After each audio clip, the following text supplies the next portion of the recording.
자, 다음은 연력학 제일법칙의 응용. 예, 네 번째.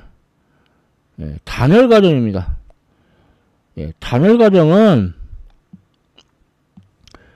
이렇게 단열벽으로 둘러싸면 돼요. 자, 그래서 등원 과정보다 더 급격하게 변해요. 등원 과정은 보일의 법칙이 성립하지만 단열 과정은 압력이 V의 마이너스 감마승에 비례하거든요. 감마는 그 등압몰 비율을 등정몰 비율로 나눈 값으로 1보다 큰 비열비라고 하는데, 그래서 단열 과정이니까 애시당초부터 열은 없고, 그 다음에 요 아랫부분의 면적, 그러니까 W는 자, 압력을 부피에 대해서 적분해 주면 되죠. 적분 구간은 처음 부피에서 나중 부피까지. 근데 여기다가 압력 P는 KV의 마이너스 감마승 이라고 해서 대입을 해요.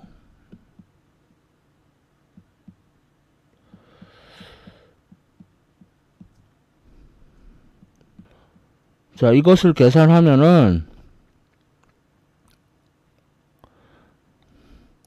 감마 빼기 1분의 KVF의 마이너스 감마승 빼기 KVI의 마이너스 감마승 이렇게 돼요. 그리고 이거는 PFVF가 되고 PIVI가 되고,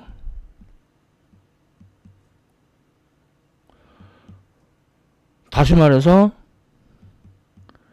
NR 델타 T가 되죠. 그런데 여기서 BLB 감마가 CP를 CV로 나눈 값이기 때문에 NCV 델타 T가 돼요. 참 어렵게 구하죠. 자, 그러면은 내부 에너지의 변화는 Q 플러스 W, 그러니까 NCV 델타 T 이렇게 되겠어요. 그래서 단열 과정은 먼저 단열 압축. 자, 그러면 W가 양수고, 그러면 내부 에너지의 변화도 양수고, 그래서 이것의 대표적인 예는 디젤 기관. 디젤 기관에서 연료로 경유를 사용하잖아요. 근데 경유는 불이 잘 안 붙어요.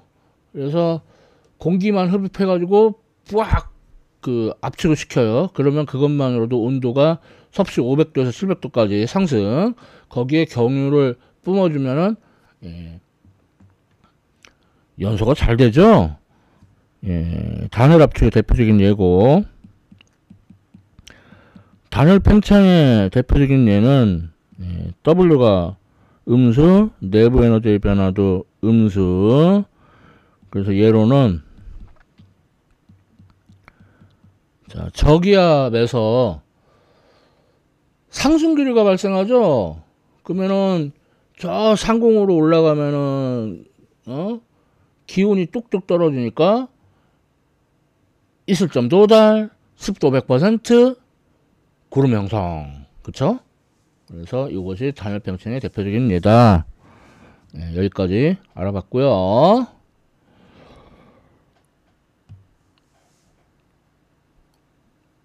다음은 단열 팽창의 응용. 마지막 5번째 단열 자유 팽창입니다. 자, 얘는 일단 단열벽으로 둘러싸여 있고 공간을 반띵 해가지고 하나는 기체, 하나는 진공.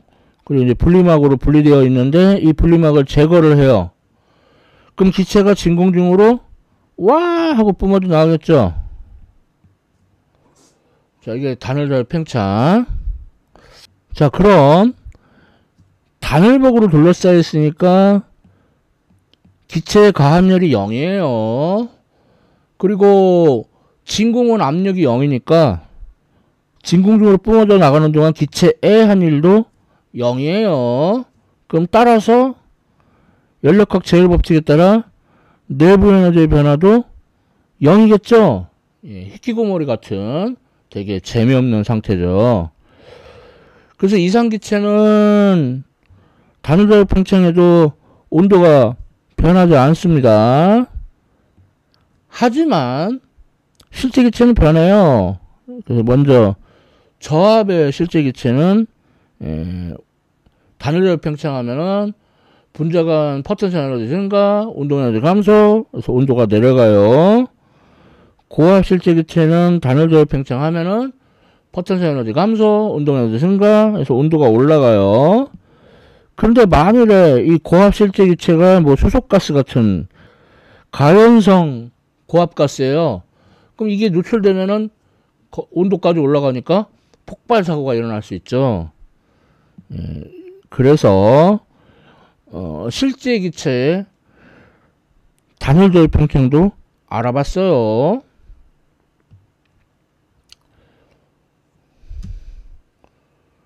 다음은 이제 복습인데, 자, 먼저 고립계는 한 점으로 표시를 되고, 순환 과정은 삥 돌아서 제자리로 돌아오죠. 폐곡선. 그 다음에 등원 과정은 보일의 법칙이 성립하니까 반비례 곡선. 등압 과정은 수평선. 등적 과정은 수직선. 그리고 단열 과정은 등원 과정보다 더 급격하게 변한다. 그리고 단열 자유팽창은 처음 상태하고 낮은 상태 이렇게 두 점만 표시할 수 있어요. 중간 경로를 표시할 수 없는데 그 이유는 뭐 나중에 얘기할 기회가 있을 거예요. 자, 이렇게 해서 복습도 해봤습니다. 자, 다음은 예제 20.5. 자, 일단 기체의 한일은 nRT ln vf분의 vi. 그러면 몰수가 1.0몰, 기체 상수가 8.31 줄/몰켈빈, 온도는 섭씨 0.0도니까 273켈빈. 그 다음에 처음 부피가 3.0리터, 나중 부피가 10.0리터. 원래 리터 단위를 세제곱미터로 변환해야 되지만 로그 안에서 지워져요. 그래서 마이너스, 부피가 늘어나니까 맞죠. 2.7 곱하기 10의 3승줄 됐고, 자, 다음 B. 이 과정에서 기체와 주위 사이의 연력학 제1법칙에 따라 내부 에너지의 변화가 0이니까 Q는 W하고 부호가 반대죠. 그래서 플러스 2.7 곱하기 10의 3승줄. 자, 다음 질문 C는 등압 과정을 거쳐 되돌아온대요. 이때 요 면적. 자, 그러면 마이너스 P VF 빼기 VI. 근데 압력이 얼마인지 모르네요. 압력은 그 VI분의 NR TI. 그래서 몰수가 1.0몰, 기체상수 8.31 줄/몰켈빈. 그리고 이때가 섭씨 0.0도, 그러니까 273켈빈. 부피는 10.0리터, 그러니까 곱하기 10의 마이너스 3승 세제곱미터. 예, 그래서 압력이 2.3 곱하기 10의 5승 파스칼이에요. 자, 그러면 2.3 곱하기 10의 5승 파스칼. 나중 부피 3.0리터, 처음 부피 10.0리터, 리터는 10의 마이너스 3승 세제곱미터. 그래서 계산해보면은 플러스, 예, 부피가 줄어들었으니까 플러스 맞죠? 1.6 곱하기 10의 3승줄. 예, 이렇게 구할 수가 있겠어요. 자, 다음 예제 20.6. 그러니까 액체 상태의 물이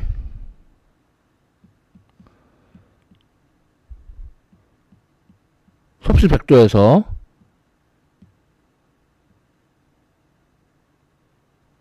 섭씨 100도의 수증기가 돼요. 예, 부피가 무려 1671배 커지는데, 여기 사정상 작게 그렸어요. 이때 1은 마이너스 P, 나중 부피 빼기 처음 부피. 자, 그래서 압력은 1기압 1.013 kov하기 10의 5승 파스칼. 자, 나중 부피는 1671 세제곱 센티미터, 처음 부피는 1.빵빵 세제곱 센티미터. 예, 세제곱 센티미터는 10의 마이너스 6승 세제곱 미터죠. 자, 그래서 W가 마이너스 169줄이 얻어져요. 그 다음에 Q는, 자, 물이 수증기가 되는 거니까 질량 곱하기 기화열. 그래서 질량이 1.00g, 그러니까 10의 마이너스 3승 킬로그램. 그리고 기하열이 2.26 곱하기 10의 6승 줄 퍼 킬로그램. 예, 그래서 Q가 2260줄이 얻어집니다. 자, 그러면 내부 에너지의 변화는 Q 플러스 W. 예, 그래서 2260줄하고 마이너스 169줄을 더해서 2090줄이 되겠어요.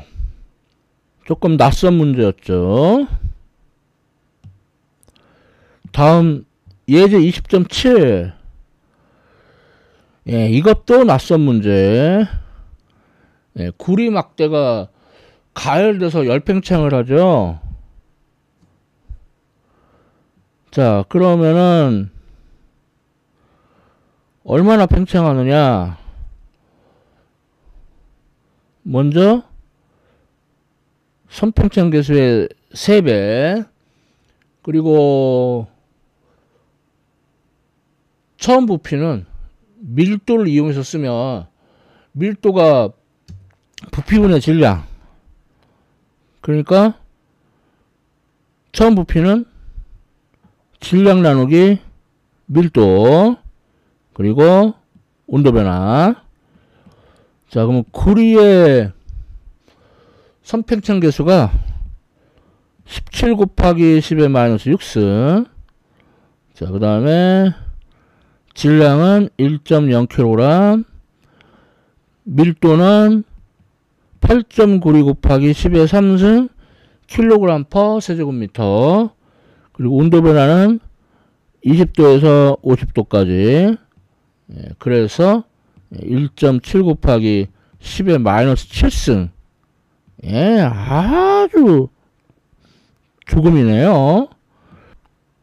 그럼 따라서 이 일은 마이너스 P 델타 V, 그러니까 마이너스 1.013 곱하기 10의 5승 파스칼. 예, 부피 변화가 1.7 곱하기 10의 마이너스 7승. 예, 그래서 W가 마이너스 1.7 곱하기 10의 마이너스 2승줄. 어이구, 자, 그러면은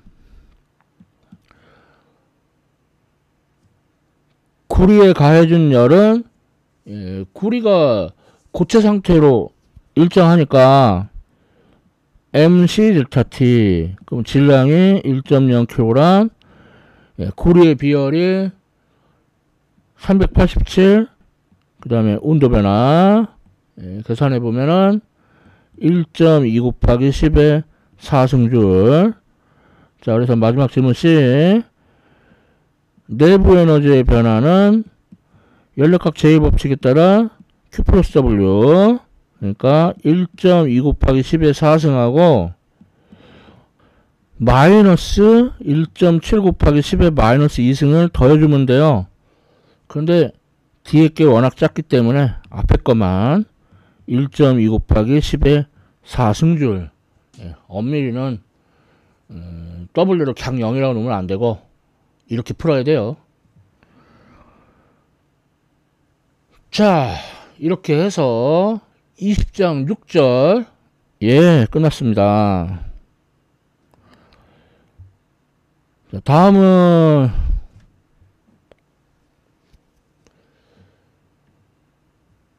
20장 7절 에너지 전달 메커니즘. 그러니까 이거는 전도 대류 복사를 다루는 거죠. 먼저 전도. 상식적으로 두 물체의 온도에